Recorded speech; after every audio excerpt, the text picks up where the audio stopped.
Hello everyone, আমার YouTube চ্যানেলে তোমাদের সবাইকে স্বাগত জানাই। আশা করি তোমরা সবাই সুস্থ আছো, ভালো আছো। আজকে তোমাদের সাথে একদম কুইক অ্যান্ড ইজি একটা ব্রেকফাস্ট রেসিপি শেয়ার করব, তো ভিডিওটাকে কেউ স্কিপ না করে পুরো দেখতে থাকো। এটা কিন্তু বাচ্চাদেরও টিফিন বক্সে দিতে পারো। খুব দারুণ একটা ইয়াম্মি রেসিপি। অনেক সময় সকালবেলা আমাদের ঘুম থেকে উঠেই মনে হয় যে কী করব, এটা কিন্তু বানিয়ে নিতে পারো। অনেকক্ষণ কিন্তু পেট ভরা থাকে আর একদমই ইজি একটা রেসিপি। তো দেখো, প্রথমেই আমি এইভাবে আলুগুলোকে কাট করে নিয়েছি, নিয়ে ভালো করে জল দিয়ে ধুয়ে নিয়েছি। তো একটা প্যান বসিয়ে তাতে তেল দিয়ে আমি আলু, পেঁয়াজ কুচো আর কাঁচা লঙ্কা দিয়ে দিলাম।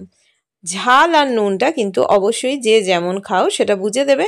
আর যদি খুব ছোট বাচ্চারা এটা খায়, যদি মনে হয় সে লঙ্কা খায় না, তাহলে লঙ্কাটাকে স্কিপ করো। দেখো, এটাকে আমরা একটুখানি নুন দিয়ে দিলাম এটার উপরে, যাতে তাড়াতাড়ি এটা নরম হয়ে যায়। এটা খুব যে বেশি একদম ওভারকুক হবে, ফ্রাই হবে সেটা না, একটু লাল লাল করে এটাকে আমরা ভেজে নেব, মানে যাতে একটা ব্রাউন কালার আসে। তো দেখো, এটা আমি ভাজতে দিয়ে দিয়েছি, আর এটা ভাজার সময় একটুখানি ঢেকে রেখো। আমি যেহেতু ভিডিওতে দেখাচ্ছি, তো সবসময় আমি তোমাদের সাথে কিন্তু সেটা ঢাকা খুলে রাখছি, যেহেতু ভিডিওতে দেখাচ্ছি। তো যাই হোক, একটু ঢেকে দিলে তাড়াতাড়ি হয়ে যাবে। এদিকে এটা প্রায় হয়ে এসছে, আর এখানে আমি একটা বোলের মধ্যে দেখো দুটো ডিম ফেটিয়ে নিচ্ছি।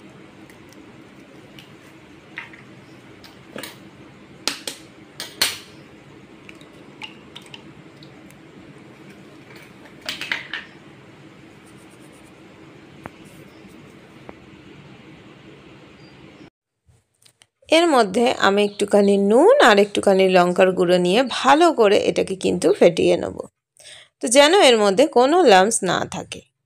এবার দেখো, এটার মধ্যে আমরা যেটা আলু, পেঁয়াজ এটা ফ্রাই করেছিলাম আর কাঁচা লঙ্কা দিয়ে, সেই যে মিশ্রণটা পুরোটা এর মধ্যে ঢেলে দেবো। একসাথে দিলে গায়ে ছিটাতে পারে, তো সেই জন্য আমি আস্তে আস্তে এইভাবে দিয়ে নিচ্ছি। দিয়ে এটাকে কিন্তু এর সাথে ভালো করে মিশিয়ে নেব। তো খুব কুইক অ্যান্ড ইজি এই রেসিপিটা হয়ে যায়। এমনকি ধরো, অনেক সময় হয় যে কোনো সময় আমাদের বাড়িতে কেউ এলো, হাতের কাছে কেউ নেই কিছু আনার জন্য, তো চটজলদি কী করে দেবো, তো এটাও কিন্তু বানিয়ে দিতে পারো, সাথে 1 কাপ কফি, তো দারুণ লাগে কিন্তু। তো যাই হোক, রেসিপিটা যদি ভালো লেগে থাকে অবশ্যই কিন্তু আমাকে কমেন্ট বক্সে জানিও, কিন্তু এখনই যেও না, এখনও রেসিপিটা বাকি আছে। তো আর একটা ছোট্ট আমি রেসিপি ট্রাই করেছি, সেটাও তোমাদেরকে দেখাবো। তো দেখো, এটা পুরো মিশ্রণটা একদম ঢেলে নিয়েছি, এখানে মেশানো হয়ে গেছে।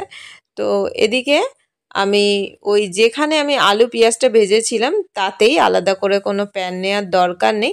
তার মধ্যেই কিন্তু একটু তেল, বা তোমরা যদি কেউ মনে করো যে অয়েল ইউজ করবো না, একটু বাটারও ব্রাশ করে নিতে পারো। তো দেখো, এই মিশ্রণটা ঢেলে দিলাম। আমি কিন্তু পুরোপুরি মিশ্রণটা একবারে ঢেলে দিইনি, কেননা এর ওপরে আমি একটু চিজ দেব। তোমরা যদি মনে করো চিজ দেবে না, তাহলে মিশ্রণটা একবারেই ঢেলে দেবে, আলাদা করে দেওয়ার দরকার নেই। আমি যেহেতু ওপরে একটু চিজ দেব, তো সেই জন্য তারপরে আমি বাদবাকি মিশ্রণটা দেব। তো দেখো, এটাকে ঢেলে দিয়েছি, এবার এর ওপরে আমি চিজ দিয়ে নিচ্ছি। তো দেখো, একটু চিজ দিলে বাচ্চারা কিন্তু চিজ একটু বেশি পছন্দ করে, তো সেই জন্য আমি একটুখানি চিজ দিয়ে দিচ্ছি। খুব বেশি দেওয়ার দরকার নেই, মোটামুটি একটুখানি চিজ ওপরে দিয়ে দিলাম।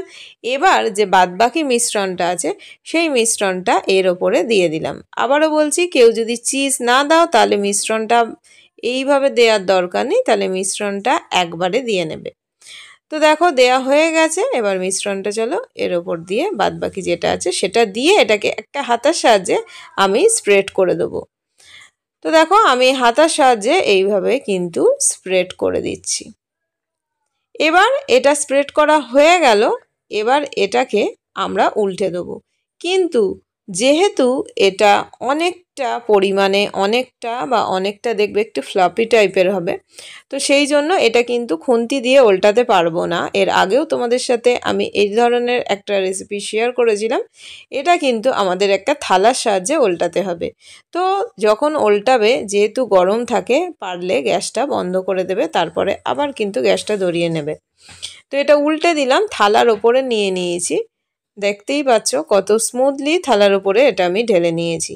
এবার এইটা পুরোটা আমি আবার প্যানের ওপরে চলো এটা দিয়ে নিচ্ছি, তাহলে এই যে রেসিপিটা করছি তার আর একটা পিঠ ভালো করে ফ্রাই হয়ে যাবে। তো এখানে দিয়ে দিয়েছি। তো দেখলে কত সহজে এই রেসিপিটা হয়ে গেল। তো দেখো এটা প্রায় হয়ে গেছে। তো আর একটা রেসিপি আমি তোমাদের সাথে দেখাবো, ওটা কিন্তু একদম ইজি। জাস্ট সুজি, ওটাতে দিয়েছিলাম একটুখানি সুজি আর চালের গুঁড়ো আর চিজ দিয়েই বানিয়ে ফেলেছিলাম। তো এটা আমি একটুখানি কাট করে তোমাদেরকে দেখাচ্ছি। দেখো কতটা ইয়াম্মি হয়েছে। আর এই যে আর একটা রেসিপি ট্রাই করছিলাম, আমি অন্য একদিন তোমাদের সাথে শেয়ার করব। খুব কুইক অ্যান্ড ইজি, এটাও একটা হেলদি রেসিপি, জাস্ট সুজি, ময়দা, চালের গুঁড়ো আর চিজ দিয়ে বানানো। তো থ্যাঙ্কস ফর ওয়াচিং, টাটা।